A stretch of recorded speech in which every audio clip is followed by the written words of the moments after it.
This is Dr. Anastasia Chopelas, a scientific healer, and today what I'm going to talk about is, I've had a healing business for quite a long time, and there are a lot of healers that are struggling in their business. So today I want to focus just on that because 2019 is right around the corner.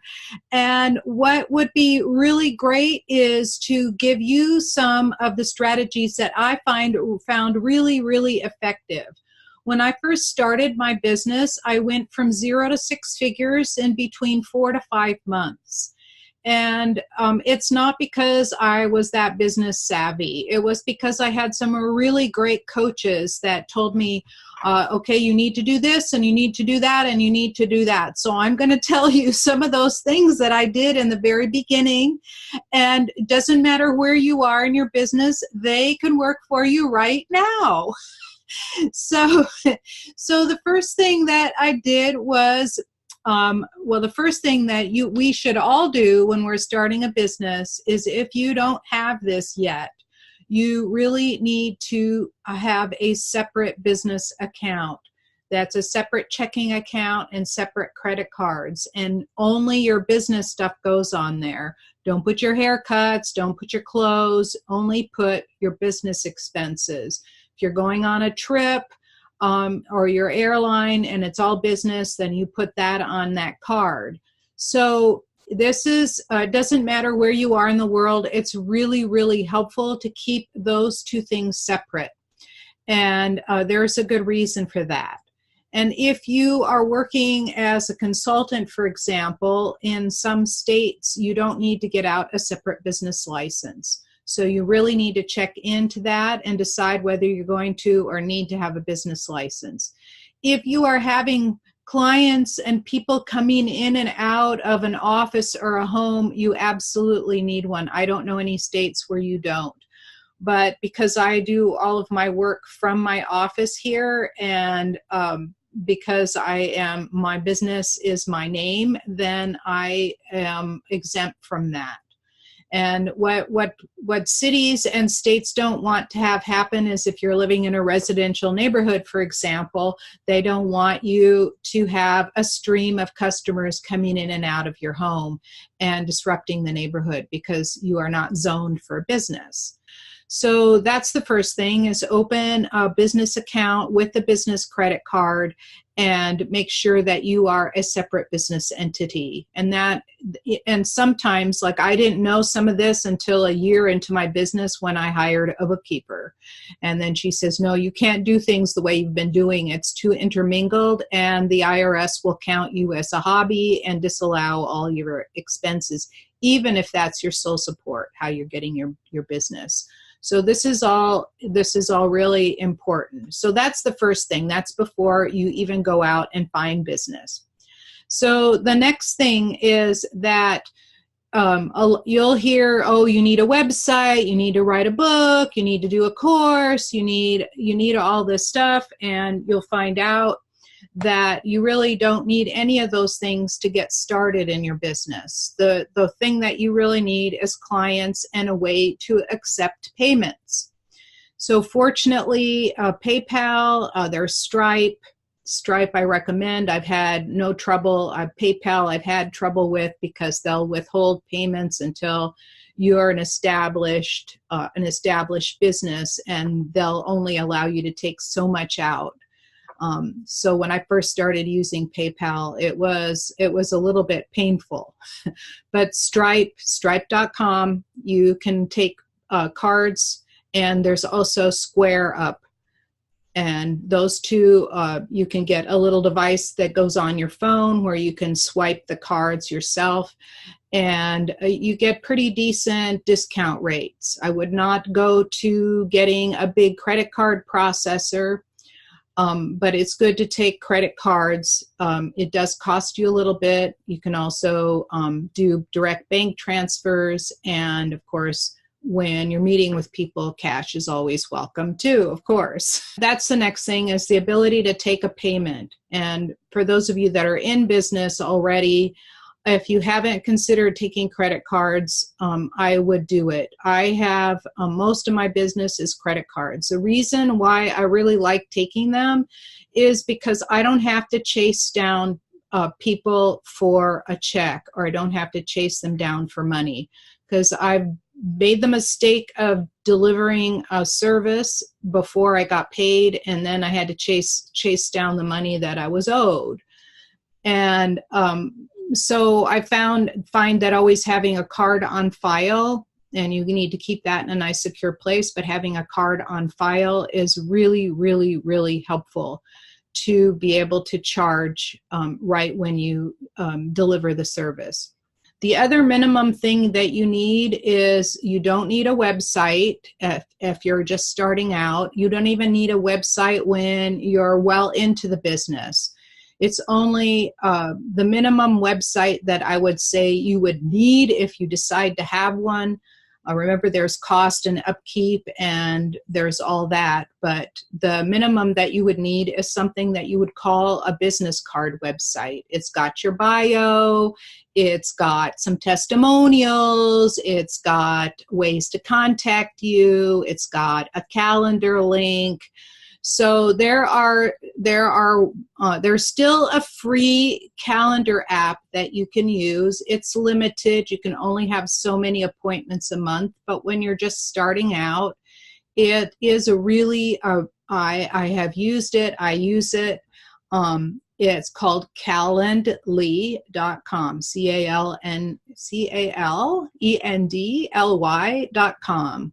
Go on there and check it out. It is a free app where you get a link, and you can either put it on your business card, or you can, tell people to go there. But it's always nice to have a calendar appointment system. I give it to my clients when they say, I don't know when I have time, and I tell them, especially if they're on a program, I tell them, well, you can make your own appointments. Here's a link, and they do so. So this is a really good way. It's a really good way to not have to do phone tag, leave a message. I can meet on these days, and then you call back, and I can meet on those days, even back and forth texts. And so this is really, really helpful. So that's one really good way to do that.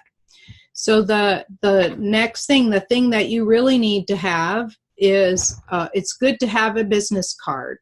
It's even better to collect business cards from people.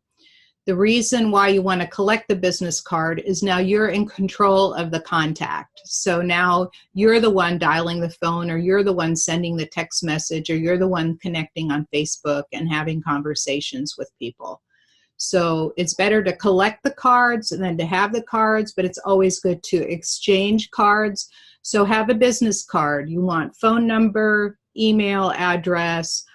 You might want to put social media on. And if you have a website, put your website on. And if you have a free gift, put a free gift on. I've just done that on the back side of my cards. It says free gifts, and it says what they are, and it has the links in the back. So this is a really good way to promote yourself. You don't have to have a free gift, but this is one thing that you could do.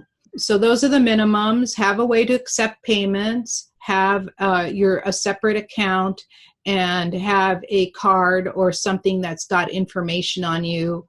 Preferably you collect the cards, but giving out cards isn't bad either. I have had people that have called me, they've put their card on their bulletin board, and 6 months later they called me because they somehow knew when they first met me that they were going to do business with me. They just weren't sure when, right? So those are the three things. So now how do you go out and get business? So the first thing you really want to do is get testimonials, right? And you really want to have people that are your raving fans. So what I did in the very beginning is there are a bazillion networking opportunities. There really are, especially if you live in a reasonable sized city. There are ways to find them. You can go and go and create your own meetup, but better to go find a meetup that is in your wheelhouse, whatever it is you're doing, whether you're life coaching, whether you're healing, whatever it is your modality for working with people, you can find some sort of networking. The other kind of networking that you can do is, where a lot of small business owners go to meet to help generate referrals for one another.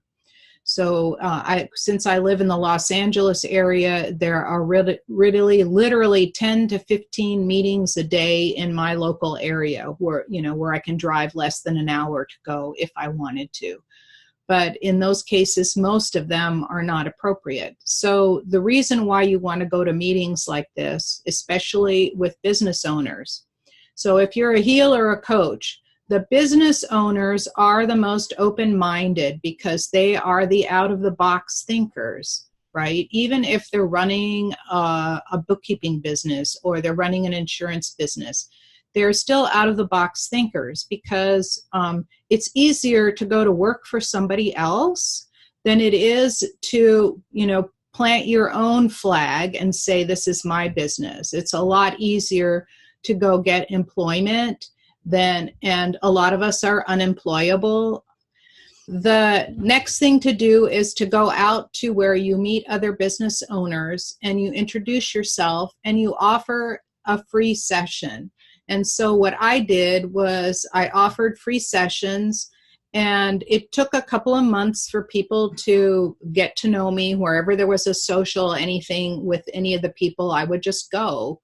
Even though I'm very introverted and somewhat timid, don't talk a whole lot, but it's hard to believe I'm doing Zoom, to whoever sees it, or, Facebook Live to whoever sees it, but this is different. I'm not in a crowd of people, even though there's a bunch of people watching me, right?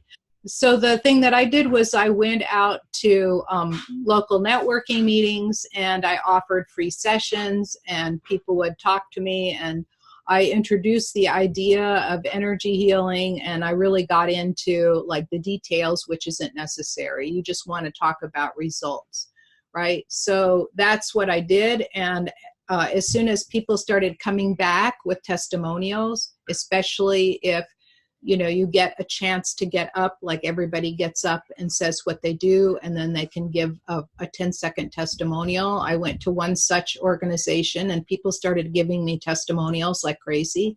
And then I started getting business. And then when I got business, those people did more referrals and more referrals and more referrals. One lady that I worked with, she never paid me. She just had one free session. It got rid of her leg pain that she had had for many years. It never came back. And she started referring me to everybody. And through that one lady, I have gotten tens of thousands of dollars worth of business. So what you're looking for is the big picture, right? So you're not just looking for, will that particular person pay me? But you're looking for, will that person talk about me? And most of my clients do talk about me positively, and I've gotten business through referrals. So this is one of the things that is really, really helpful. So that is the minimum and what I did to build up a $10,000 a month business. It wasn't, every month wasn't 10, sometimes it was 7, but over the year it was a 6-figure business, right? And so that, and the thing is that I went to a minimum of one networking meeting a week. And some days I didn't get any business, and some days I did. And some days it was amazing. Sometimes I would drag myself out of bed and drive for an hour. And then I'd come home with appointments left and right, and get a lot of business just from even 15 people in the room. So just trust. And the thing, when you go to networking meetings, you're not selling yourself, you're offering, right? You're not telling people buy from me, buy from me, buy from me. You're offering help. How can I help you? Who can I refer to you? And things like that. And you will get the same in kind. So if you go with the intention of helping, just like when you get on the phone with a potential client, you go with a potential of helping them, that's when you'll get the most business. If you go thinking, oh, I need the money, that is when you are spraying repellent all over you and people will run the other direction. So like I said, you don't need a book, you don't need a website, you need a card, a way to connect to people. You need a way to take money, you need your separate bank account. And that really is your, beginning of your business. You can make it really, really simple. So all those people that are hawking all that stuff at you, don't pay attention unless that is what you want to do, unless all you want to do is create a course and have people buy it. That is not an easy route. Thank you so much for listening. If this has helped you, please send this off to someone else who could use the help. Give it a thumbs up or a 5-star rating. Share it with your friends and be sure to subscribe to my channel. And I will see you next week, same time, same place.